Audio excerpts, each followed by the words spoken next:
À Kalehe, au nord de Bukavu, Marie Moi Mouembe est tous les jours au champ. Elle cultive des haricots. Mais malgré son ardeur et celle des autres agriculteurs du sud Kivu, la production est loin de couvrir les besoins essentiels de la population. Dans l'est du Congo, légumes, viande, fruits ou encore riz, tout ou presque vient des pays voisins, pour une large part du Rwanda. Et même pour ses semences, Marie doit acheter au Rwanda. Les semences du Rwanda germent très vite, ou alors presque pas, et elles ne résistent pas à l'eau, elles pourrissent.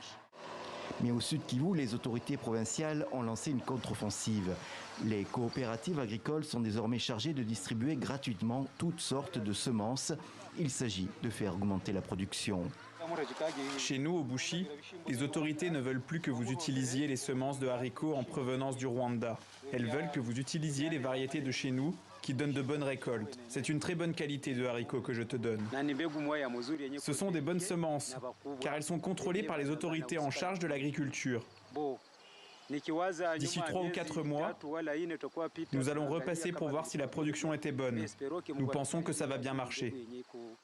L'opération s'appelle Campagne agricole saison 2022-2023 et le ministre provincial de l'Agriculture est venu la lancer en grande pompe à Kalehe.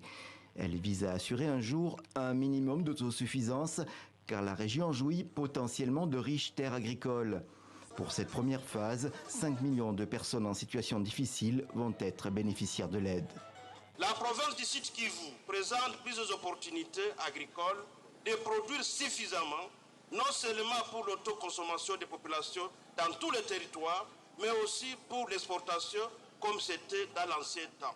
Restent d'autres problèmes difficiles à résoudre et qui ont contribué aussi à cette crise. Ainsi, l'insécurité et les violences qui ont conduit de nombreux agriculteurs à fuir leurs terres.